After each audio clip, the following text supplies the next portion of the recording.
नमस्कार। आपदा का सामना के एक और अंक में आप सभी दर्शकों का बहुत बहुत स्वागत है। मैं हूं असीम मिश्रा। आज के इस अंक में हम बात करने वाले हैं शहरी बाढ़ की, यानी कि अर्बन फ्लड की। जैसा कि आप सभी जानते हैं कि इन दिनों भारत की आबादी जो है वो ग्रामीण यानी रूरल इलाके से अर्बन इलाके, शहरी समाज में जो संक्रमण है उसकी तरफ, चरम बिंदु की तरफ लगातार बढ़ता जा रहा है। एक अनुमान यह भी है कि साल 2030 तक देश की 40% से अधिक आबादी अर्बन इलाकों में रह रही होगी। 40% से अधिक आबादी।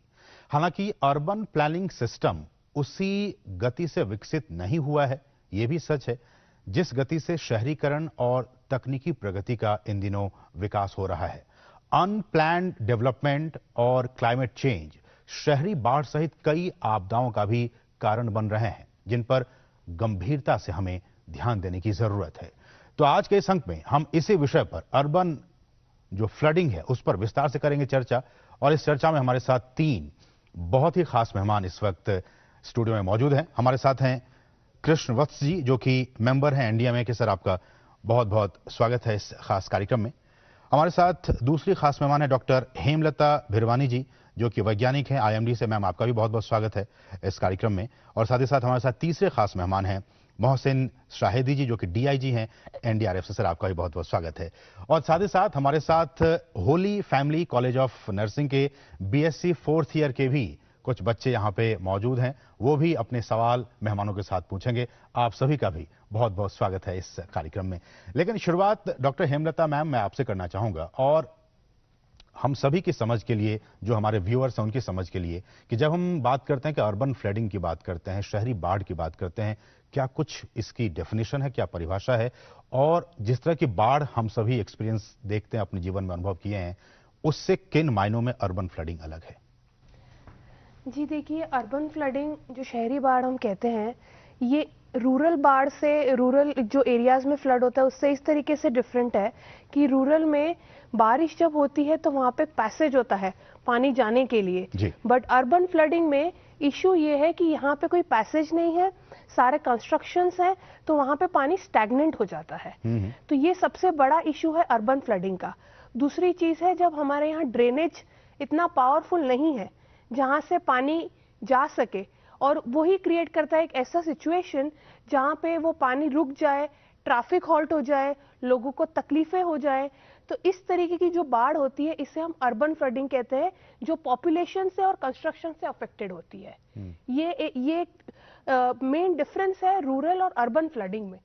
और इसकी जो कॉजेस है ये है कि 2 या 3 कॉजेस हैं। एक तो मेट्रोलॉजिकल है, जो अगर थोड़े कम समय में अचानक से बहुत ज्यादा बारिश हो जाना, और हाइड्रोलॉजिकल होता है कि जैसे आपका जो ड्रेनेज है वो पावरफुल नहीं है, ओल्ड डिजाइन है, और वो उतना पानी को उस समय में सपोर्ट नहीं कर पा रहा है।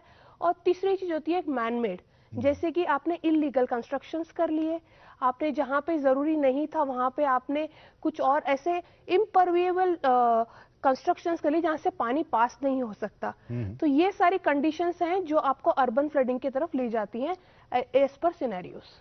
इंडिया की अगर बात की जाए, भारत की बात की जाए, यहाँ पे जिस तरह की अर्बन फ्लडिंग हमने देखा, अभी 2-3 दिन पहले जब बारिश हुई हमने गुरुग्राम का हाल देखा, दिल्ली में हम देखते हैं मिंटो रोड के आसपास, हमने चेन्नई के फ्लड को देखा, हमने बेंगलुरु के फ्लड को देखा, हमने कश्मीर के फ्लड को देखा। इस तरह की फ्लड के पीछे क्या नेचुरल फैक्टर्स रिस्पॉन्सिबल हैं ज्यादा, या फिर मैनमेड फैक्टर्स? इस सब के पीछे मैनमेड फैक्टर ज्यादा है, क्योंकि नेचुरल रेनफॉल तो देखिए बारिश तो होनी है, बट हमें एज अथॉरिटी हमें प्रिपेयर्ड रहना है कि हमारा जो ड्रेनेज सिस्टम है, जो लो लाइंग एरिया से, वो कैपेबल है इस वाटर को, पानी को वहां से एलिमिनेट करने में, ताकि वो सैचुरेशन ना हो जाए। तो काफी हद तक मैं कहना चाहूंगी 60-70% ये मैनमेड है। अब चूंकि जब पॉपुलेशन बढ़ता जा रहा है, आपको लगता है कि इस तरह की प्लानिंग की भी जरूरत है सभी मेट्रोपॉलिटन सिटीज के लिए? जी बिल्कुल, हमें अभी 15 साल के लिए नहीं, हमें अगले 30 से 40 साल के लिए सोच के चलना है, क्योंकि ये जो पॉपुलेशन आप 2040 का प्रोजेक्शन कह रहे हैं, ये अगले और 30 साल के लिए, जो कि ड्रेनेज प्लानिंग जो होती है ये 10-10 सालों के लिए नहीं होती है, ये होती है अगले 50 साल के लिए। तो डेफिनेटली हमारी जो सारी सिटीज है, और खास करके जो मेट्रो सिटीज है, जैसे कि दिल्ली हो गया, गुड़गांव हो गया, इन्हें सख्त हमें प्लानिंग की जरूरत है, ड्रेनेज सिस्टम रिवाइज करने की जरूरत है। कृष्णवत सर, इसमें यह भी सवाल आया था कि एनडीएमए की तरफ से जब इस तरह की चीजें होती हैं, अथॉरिटी को किस तरह से अवेयर करने की जरूरत है, गवर्नमेंट को भी सेंसिटाइज करने की जरूरत है कि देखिए अब लगातार पॉपुलेशन बढ़ता जा रहा है। इसमें आप लोग किस तरह का रोल प्ले करते हैं और अर्बन फ्लड से बचने के लिए आज की तारीख में हमारे पास हम कितने उसके लिए तैयार हैं? इस समस्या के लिए हम कई स्तर पर प्रयत्न कर रहे हैं जी। एक तो शहरों के स्तर पर, जहां हम सारे जो म्युनिसिपल कॉरपोरेशंस हैं उनको हम बाढ़ के लिए पूर्व तैयारी की बात कर रहे हैं, हम अर्ली वार्निंग सिस्टम्स की बात कर रहे हैं, हम नाउ कास्टिंग की बात कर रहे हैं, और हम यह कह रहे हैं कि आप पंपिंग स्टेशंस की व्यवस्था करें जिसके कारण पानी का निकास तेजी से हो सके। लोगों को जब भी इस तरह की बाढ़ की संभावना हो तो लोग घर पर रहें, लोग बाहर ना निकलें। तो ये बाढ़ की तैयारी का एक आयाम है। पर दूसरा जो बड़ा आयाम है कि एक लॉन्ग टर्म बेसिस पर हम बाढ़ की समस्या से कैसे मुक्त हों, उसके लिए भी हमने अर्बन फ्लड मैनेजमेंट प्रोग्राम अभी शुरू किया है।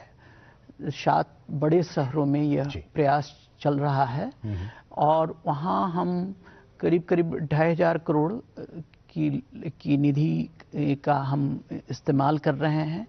इस कार्यक्रम के माध्यम से जो लॉन्ग टर्म सॉल्यूशंस हैं, जैसे कि हम अपने जो वेटलैंड बॉडीज हैं, जैसे नदियां हैं, जो शहर की नदियां हैं, उन सब का विस्तार, उन सब में की जो कैपेसिटी है उनको किस तरह से बढ़ाया जाए, स्टॉर्म वाटर ड्रेनेज को कैसे ज़्यादा एफिशिएंट किया जाए। तो इन सारे जो लॉन्ग टर्म इश्यूज हैं इन पर भी हम पूरा ध्यान दे रहे हैं। मुझे लगता है कि ये जो 7 शहरों में हम जो प्रयास कर रहे हैं, इसके माध्यम से एक राष्ट्रीय स्तर पर अर्बन फ्लड मैनेजमेंट के लिए एक नया पैराडाइम, एक नई पॉलिसी इवॉल्व होगी जिसको हम अन्य शहरों में भी लागू कर सकते हैं। लेकिन वत्सर, प्रधानमंत्री ने कई बार कहा है, कई मंचों पर हम सभी सुनते हैं कि विकास, डेवलपमेंट भी जरूरी है, लेकिन एनवायरनमेंट की कीमत पे नहीं होना चाहिए। इसमें कैसे बैलेंस करेंगे? विकास भी हमें चाहिए और साथ ही साथ हमें पर्यावरण की भी रक्षा करनी है। तो इसी बात की ओर हमारा ध्यान है कि जितने भी वेटलैंड हैं, जितने भी नदियां हैं जो शहरों के बीच से बहती हैं, अब आप मुंबई की बात करें तो मीठी नदी है, पोईसर नदी है, दहीसर नदी है। तो इन सारी नदियों का हम किस तरह से जो वाइडनिंग कर सकें जिसके कारण इन सारी नदियों की कैरिंग कैपेसिटी हम बढ़ा सकें। डीसिल्टिंग, और हाँ, डीसिल्टिंग, और उनका जो बैंक्स पर इंक्रोचमेंट हुआ है, नदियों का किनारे पर अतिक्रमण हुआ है, उसको कैसे हटाया जाए। तो हम जब कलकत्ता में बात कर रहे हैं वेटलैंड रिक्लेमेशन की, चेन्नई में हम जो बात कर रहे हैं वहाँ भी ये नदियों की जो कैरिंग कैपेसिटी उसको कैसे बढ़ाया जाए, वेटलैंड्स की कैपेसिटी कैसे बढ़ाई जाए। क्योंकि आज जो स्थिति है यह हो रही है कि बहुत कम समय में बहुत ज़्यादा बारिश हो जाती है। पिछले साल अगर आप देखेंगे तो अक्टूबर के महीने में भारी बारिश हो गई और लोग इसके लिए तैयार नहीं थे। तो जब भारी बारिश होती है तो एकाएक पानी का स्तर बहुत तेजी से बढ़ता है। शहरों में रन ऑफ जो है बहुत तेज होता है क्योंकि वो निकास का कोई माध्यम नहीं रहता है, सारी चीजें प्रभावित होती हैं। तो इसके लिए अगर दीर्घकालिक व्यवस्था करनी है तो वो ये जरूरी है कि हम नेचर बेस्ड सॉल्यूशंस पर ज़्यादा से ज़्यादा ध्यान दें। हम नदियों को फिर से हम उनकी जो पहले जो उनकी अवस्था थी उसको हम रिस्टोर कर सकें, वेटलैंड्स की कैपेसिटी बढ़ा सकें, साथ साथ हम होल्डिंग पॉन्ड्स क्रिएट करें, अंडरग्राउंड वाटर कुछ नए सॉल्यूशंस भी लाएं जिसके कारण देखिए पानी की समस्या शहरों में ऐसे भी है ना कि अगर पानी बरसे और फिर हम देखते हैं कि पानी का अभाव रहता है। इसका अर्थ यह है कि हम पानी का ठीक से इस्तेमाल नहीं कर पा रहे हैं। की जरूरत है। हाँ, तो उसको पानी को कंजर्व करने की जरूरत है, पानी के जमाव की भी जरूरत है। इसलिए हम होल्डिंग पॉन्ड्स की भी बात कर रहे हैं लगातार कि शहरों में हम ज़्यादा से ज़्यादा अंडरग्राउंड पार्क्स बना सकें जहाँ पानी को रोक सकें और इसके कारण ग्राउंड वाटर का जो डिस्चार्ज है वो भी हम इम्प्रूव कर सकें। लेकिन मोहसिन साहब, जब इस तरह की समस्याएं होती हैं तब एनडीआरएफ की तरफ से फर्स्ट रिस्पांस क्या होता है? किस तरह का रोल आप लोग प्ले करते हैं? देखिए, एनडीआरएफ रिस्पांस फोर्स है, तो जब आपदा आती है उसके बाद हमारा काम है कि अगर इवैक्यूएशन की ज़रूरत है तो वो कार्रवाई की जाती है और रिलीफ मटेरियल्स प्रोवाइड किया जाता है जो लोग आपदा से जो अफेक्टेड हैं। इसमें अर्बन फ्लडिंग में ख़ासतौर पर जो समस्या आती है कि पॉपुलेशन की वजह से बहुत ज़्यादा लोग अफेक्टेड होते हैं, तो कम समय में ज़्यादा कार्रवाई करने की ज़रूरत पड़ती है कि इवैक्यूएशन मैसिव स्केल पर किया जाए। उसके लिए पहले से ही अगर जो हमारे इवैक्यूएशन सेंटर्स हैं ऐसा प्लान किया हुआ है अगर सिटी में, तो इजी होता है कि हमें पता है कि कहाँ पर ले जाना है, उन्हें कहाँ पर रखना है। और जो पॉपुलेशन चूंकि बड़ा है और देखिएगा आप कई तंग गलियां होती हैं, बिल्कुल, तो उसके अंदर जाना बहुत मुश्किल होता है। बोट्स आप ले जा नहीं सकते हैं, आपको बाहर रखना पड़ेगा, तो कई अंदर तक जाकर के आपको लोगों को लाना पड़ेगा रोड हेड तक। आपसे जब कुछ देर पहले बात हुई तो आप कश्मीर का जिक्र कर रहे थे, अगर वो बता सके क्या था, वो किस तरह से लोग फंसे हुए थे? कश्मीर में इशू ये था कि बहुत कम समय में पानी की रफ्तार बहुत तेज थी और तकरीबन 2 मंजिला पानी कई जगहों पर आ गया था। अमूमन क्या होता है कि जब ऐसे फ्लड आते हैं, क्लाउड बर्स्ट वगैरह होता है, भारी मात्रा में पानी अगर गिर गया तो उसको चैनलाइज कर देते हैं कहीं ओपन एरिया में, जहाँ पर क्रॉप्स वगैरह डैमेज हो जाए तो कंपनसेशन दे दिया जाता है बस। मगर इस केस में शहर में पानी आया और पॉपुलेशन काफ़ी ज़्यादा था, कम समय में बहुत लोग अफेक्टेड हो गए। मगर एक अच्छी चीज़ थी कि कई जो मकान थे, मैंने आपको बताया था कि डबल स्टोरी बिल्डिंग थे, तो लोगों को मौका मिला कि वो फर्स्ट फ्लोर पर जाकर चले गए अपना, और फिर उसके बाद वहाँ तक भी पानी आया तो वो बोट पर बैठ करके वहाँ से वो सेफ प्लेस पर ले जाए गए। तो ये जो टाइम पीरियड था ये बहुत क्रूशियल था, उसमें उनको सेव करना, और लिमिटेड बोट्स थी, और चूंकि आपको पता है कि एक सीआई ऑप्स एनवायरनमेंट है वहाँ पर, तो कई जगह कटीले तार ये सब बिछे हुए हैं जिनमें से बोट्स को ले जाना बहुत मुश्किल काम था, तो वो समस्या थी। मगर लोगों ने काफ़ी कोऑपरेशन किया और एनडीआरएफ वहाँ मौजूद थी। वहाँ पर पहले दिन जो लोकल्स थे वो खुद इन्वॉल्व हो गए थे अपने घर को बचाने के लिए, बिल्कुल। तो जो रेस्क्यूअर्स, जो फर्स्ट रिस्पॉन्डर्स होने चाहिए अमूमन, वो मौजूद नहीं थे, तो एक थोड़ा सा कैप्टिक सिचुएशन रहा, बट फौरन ही ये समस्या जो है सुधर गई। बिल्कुल। तो इसमें आप लोगों का बहुत ही रोल इंपॉर्टेंट हो जाता है। किस तरह, जब इस तरह की समस्याएं होती है, कोई डिजास्टर होता है, तो सबसे पहला ध्यान एनडीआरएफ की तरफ ही जाता है कि वो लोग आएंगे, और एक भरोसा भी है कहीं ना कहीं आप लोगों पे कि जरूर वो जो है रेस्क्यू करके ले जाएंगे। हम आप तीनों मेहमानों से ही बातचीत का सिलसिला जारी रखेंगे, और भी बहुत कुछ सवाल हैं। हमारे साथ जो नर्सिंग कॉलेज के बच्चे हैं वो भी उनसे कुछ सवाल पूछेंगे, लेकिन उससे पहले रुकेंगे छोटे से ब्रेक के लिए। आप देखते रहिए डीडी न्यूज। ब्रेक से पहले आपको एक महत्वपूर्ण जानकारी देना चाहते हैं। आपदा प्रबंधन हेतु निस्वार्थ सेवा को सम्मान सुभाष चंद्र बोस आपदा प्रबंधन पुरस्कार के लिए नामांकन प्रक्रिया शुरू हो गई है, जिसकी अंतिम तारीख 31 अगस्त 2023 है। अधिक जानकारी और नामांकन भरने हेतु awards.gov.in पर या ndma.gov.in पर लॉगिन करें। Floods cause a lot of damage and destruction. You should stay prepared to deal with its after effects. Consider the following points. Do not eat food that has been in contact with flood water, as this may cause diseases. Eat freshly cooked or dry food. Drink only boiled or chlorinated water. If the water pipes and sewers are broken, then don't use taps and toilets. Keep your surroundings clean. Do not let children play in flood water. Do not use broken electrical switches. It can be fatal. Beware of electric poles and wires. Use mosquito nets to prevent malaria. Be smart, be prepared. Issued in public interest by NDMA.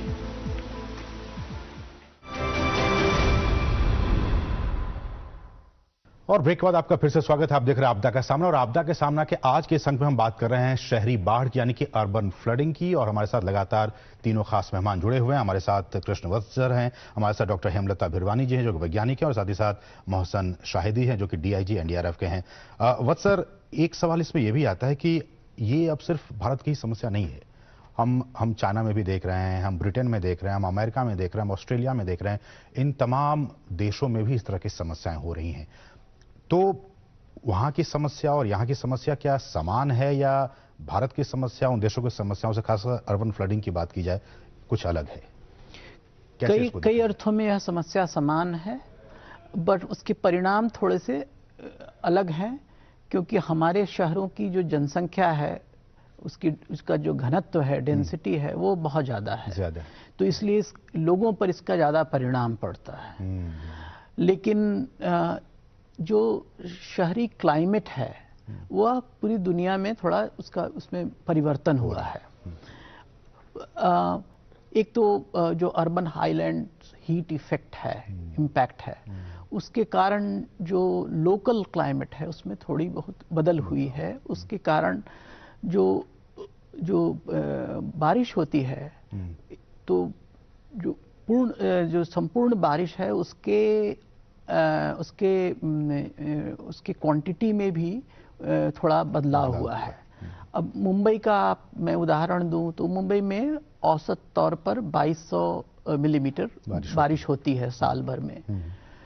पिछले कुछ सालों में बारिश का जो प्रमाण है वह बढ़ा है ना, 2400, 2500, 2600 पर जाता है।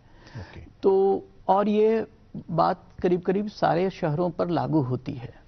तो वो एक बात है। दूसरी बात ये है कि जो इंट्रा एनुअल जो डिस्ट्रीब्यूशन है रेनफॉल का, उसमें भी काफी चेंज हुआ है ना। पहले ये होता था कि जून, जुलाई, अगस्त, सितंबर एक बारिश का एवरेज हुआ करता था। हाँ, अब आप देखेंगे कि पूरे जून की जो बारिश हुई है ना मुंबई में इस साल, वो 5 दिन में ही हो गई है ना।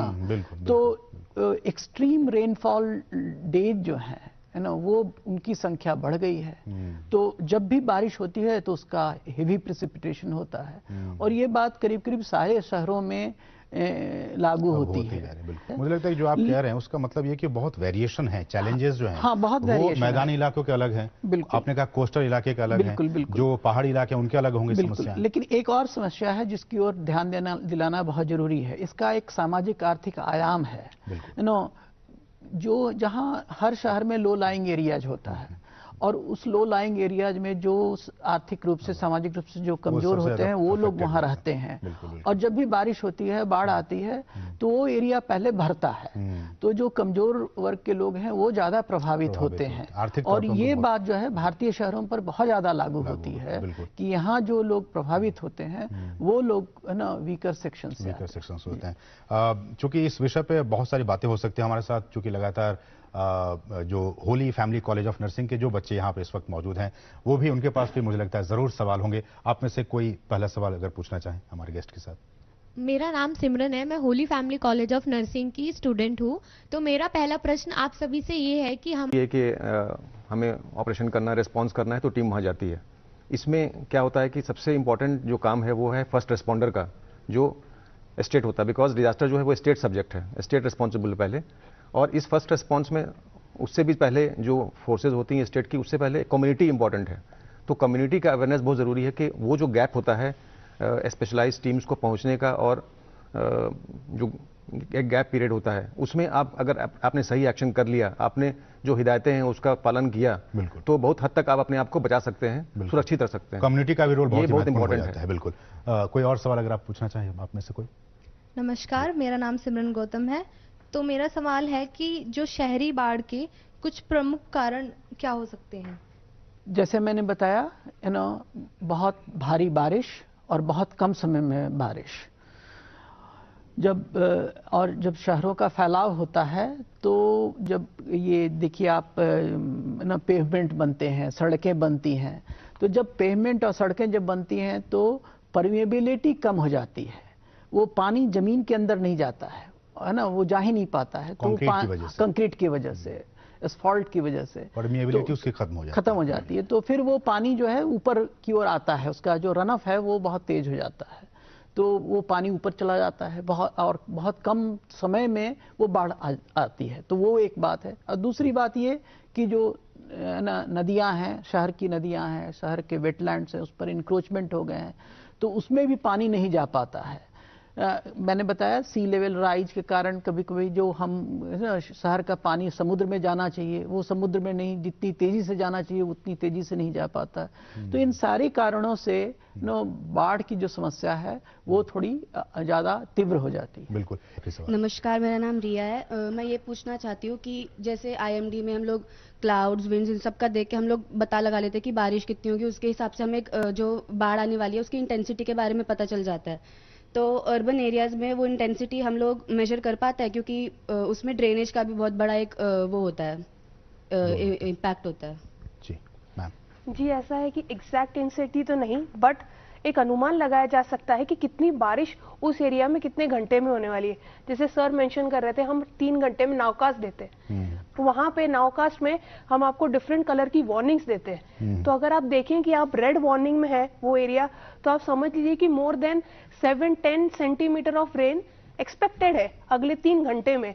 तो ये इंटेंसिटी बहुत ज्यादा है एक अर्बन एरिया के लिए, अगर आपकी उसकी पास हिस्ट्री है तो इस तरीके से आप एक रिलेशन लगा सकते हैं कि अगर पास हिस्ट्री जैसे सर बता रहे थे उस एरिया में है और वहां पे हमने रेनफॉल का अनुमान किया हुआ है अगले 3 घंटे में, तो आपको वहां सतर्क रहना है। बिल्कुल बिल्कुल। तो इसमें भी IMD का बहुत ही रोल इंपॉर्टेंट हो जाता है कि जब ये फोरकास्ट करते हैं तो उस हिसाब से जो स्टेक होल्डर्स हैं उनको भी सतर्क रहने की जरूरत है और उन्हें उस तरह से फिर प्लानिंग करने की जरूरत है। रुकें एक छोटे से ब्रेक के लिए, आप देखते रहिए DD न्यूज।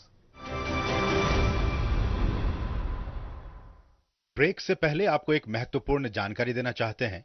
आपदा प्रबंधन हेतु निस्वार्थ सेवा को सम्मान सुभाष चंद्र बोस आपदा प्रबंधन पुरस्कार के लिए नामांकन प्रक्रिया शुरू हो गई है, जिसकी अंतिम तारीख 31 अगस्त 2023 है।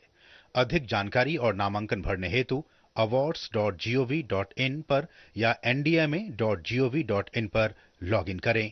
बाढ़ एक प्राकृतिक आपदा है जो कभी भी आ सकती है। डरे नहीं, बस जरूरत है उसकी आहट को समझने की और सावधानी रखने की। बारिश के समय रेडियो, टीवी, न्यूज़पेपर के द्वारा जानकारी लेते रहें। अफवाहों पर न दें, विचलित न हो, केवल सतर्क रहें।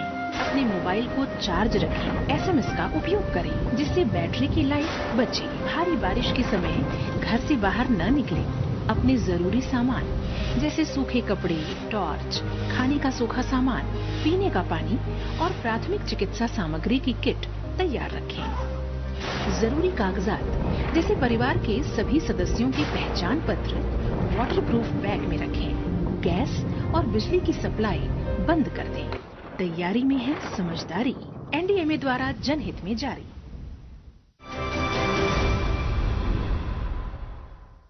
और ब्रेक के बाद आपका फिर से स्वागत है। आप देख रहे हैं आपदा का सामना और आपदा के सामना के आज के संग में हम बात कर रहे हैं अर्बन फ्लडिंग की। समय बहुत ही कम है। सर, आपसे एक आखिरी प्रतिक्रिया की, जब इस तरह की समस्याएं होती हैं तो गवर्नमेंट के लेवल पर भी और कम्युनिटी के लेवल पर भी हमें किस तरह का रोल प्ले करना चाहिए? हर मोहल्ले में इसकी तैयारी होनी चाहिए और वो जो अगर तैयारी करनी है हर कॉलोनी में रेजिडेंट वेलफेयर एसोसिएशन के लेवल पर, तो उन सबको साथ लेकर के चलना होगा, है ना। एक वार्ड लेवल पर बाढ़ के लिए तैयारी करना बहुत आवश्यक है जी। और लोगों को कुछ आवश्यक जानकारियां देना बहुत आवश्यक है। उतना ड्राउनिंग की उतनी समस्या नहीं है हमारे यहाँ जितनी कि इलेक्ट्रोक्यूशन की समस्या है ना।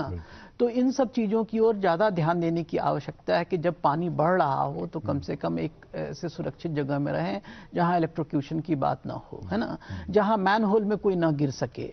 तो ये सब जो बातें हैं ये स्थानीय स्तर पर ही सुलझाई जा सकती हैं और इसके लिए आवश्यक है कि वार्ड, मोहल्ला, रेजिडेंट वेलफेयर एसोसिएशन इस स्तर पर सारी आपकी तैयारी हो, है ना, और जो वैकल्पिक व्यवस्थाएं हैं वो की जाएं। बिल्कुल। मैम, IMD या फिर इस तरह के जो लोग हैं वो किस तरह का रोल प्ले कर सकते हैं, खासकर पब्लिक को अवेयर करने के लिए कि वो बच सकें इस तरह का अर्बन फ्लड से और अपने आप को सुरक्षित रह सकें? जी देखिए, जैसे IMD का इनिशिएटिव है कि आपको मोबाइल में मैसेजेस आ जाते हैं हैवी रेनफॉल के, तो मैं सब जनता से रिक्वेस्ट करना चाहूँ कि आप जागरूक रहें। अगर उस एरिया में आपको ऐसा कोई मैसेज या अलर्ट आ रहा है तो उसको आप फॉलो करो, उसको आप लाइटली ना लें। और जैसे ही एनडीएमए और एनडीआरएफ की आपकी कोई भी आपको रेडियो पे या सोशल मीडिया पे कोई भी आपको जानकारी मिलती है तो उससे आप फॉलो करें। आईएमडी और एनडीआरएफ, एनडीएमए सारी अथॉरिटीज मिलकर साथ में काम करते हैं और सब आपको सुरक्षित रखना चाहते हैं। तो इसलिए आपको जो भी इंस्ट्रक्शंस आए, जो भी आपको जिस भी माध्यम से आप उसे आप फॉलो करें और सेफ्टी प्लेसेस पे आप चले जाएं। बिल्कुल। मोहसिन सर, जब इस तरह की समस्याएं होती हैं तो आप तो फर्स्ट रिस्पॉन्डर होते हैं, आप जाते हैं, लेकिन आप क्या एक्सपेक्ट करते हैं जो कम्युनिटी है, जो लोग हैं, वो किस तरह का बिहेव उस वक्त करें? बिल्कुल, ये बहुत ही महत्वपूर्ण है कि कम्युनिटी का रिस्पांस पॉजिटिव हो और जो भी अनाउंसमेंट हो रहा है, डायरेक्टिव्स दिए जा रहे हैं, गाइडलाइंस दिए जा रहे हैं, उसका पालन करें। अगर इवैक्यूएशन के लिए बताया जा रहा है तो ज़बरदस्ती घर में ना रुकें, निकल जाएं वहाँ से। जब आप घर में रह रहे हैं तो हीरोइज्म ना दिखाएं। कई बार होता है कि जो यंग लड़के लड़कियां होते हैं वो सोचते हैं कि पानी आ गया, खेलने का मौका मिलेगा, इसमें उतर गए, और आपको पता नहीं है कि मैनहोल वहाँ पर है या सड़क टूट गई है या गड्ढे हो गए हैं, और ऐसे कई हादसे होते हैं। इस तरह से एक इम्पॉर्टेंट होता है, इलेक्ट्रिक्यूशन हो जाता है, बिजली लगने से कई जो है मौतें हो जाती हैं। तो इन सब का ध्यान रखना है। अगर घर में पानी आ रहा है या तो उस समय आप जितने भी आपके अप्लायंसेज हैं उनको स्विच ऑफ कर दें। कई इंसिडेंट्स में देखा गया है कि जो जनरेटर सेट्स वगैरह हैं जहाँ पर रखते हैं आप, तो ग्राउंड फ्लोर पर रखे जाते हैं। तो इसलिए जब पहले वो सबसे बड़ा कैजुअलिटी वही होता है कि लाइट चली जाती है। तो अगर कोई आपको सुविधा है तो हायर लेवल पर, हायर प्लेटफॉर्म पर उसको रखा जाए, फर्स्ट फ्लोर पर रखिएगा तो वो सब बचा रहेगा और आगे के लिए ये सब आपको सहूलियत देंगे। और लगातार सरकार की तरफ से भी जो तमाम जो मीडिया के ऑप्शंस हैं, चाहे वो रेडियो के जरिए, टीवी के जरिए, न्यूज़पेपर्स के जरिए, इस बात को लगातार कहती रहती है कि आप आपदा के दौरान अपने आप को किस तरह से बचा के रखें, आप अपने आप को सेफ रखें। और इसलिए भी एनडीएमए भी एक बात लगातार सभी से हम अपील करती रहती है, और वो क्या है, वो क्या लाइन्स हैं, वो एनडीएमए क्या कुछ कहते हैं, अगर आप लोग कह सके वो क्या है आखिर में? Be smart, be prepared. तो ये है कि आप स्मार्टली बी स्मार्ट रहें और इन तमाम चीज़ों के लिए प्रिपेयर रहें, कम्युनिटी के लेवल पर भी, व्यक्तिगत लेवल पर भी, तभी आप इस तरह के आपदा से बचने में खुद को भी और अपने कम्युनिटी को भी बचाकर रख सकते हैं। तो आज के इस अंक में बस इतना ही। अवध सर, आपका बहुत बहुत शुक्रिया हमारे साथ आने के लिए और जुड़ने के लिए। मैम, आपका भी बहुत बहुत शुक्रिया। डॉक्टर हेमलता और साथ ही साथ मोहसिन सर, आपका भी बहुत बहुत शुक्रिया, और आप सभी बच्चों का भी बहुत बहुत शुक्रिया हमारे साथ इस कार्यक्रम में जुड़ने के लिए। तो इसके साथ ही आपदा के सामना के इस विशेष अंक में बस इतना ही। मुझे और हमारी पूरी टीम को दीजिए अनुमति। नमस्कार।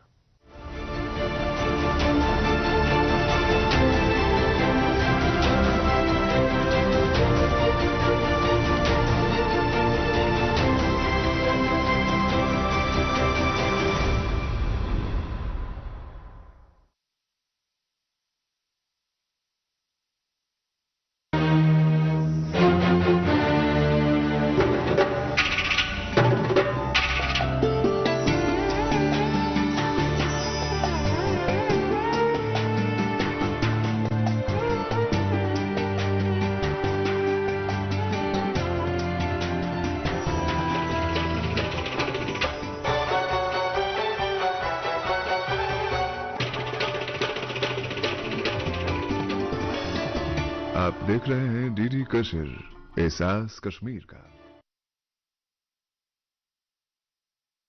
पापा, यहाँ से अपना प्लॉट शुरू होता है। मैं आपको लेआउट दिखाता हूँ। ये आपका रूम और ये सारा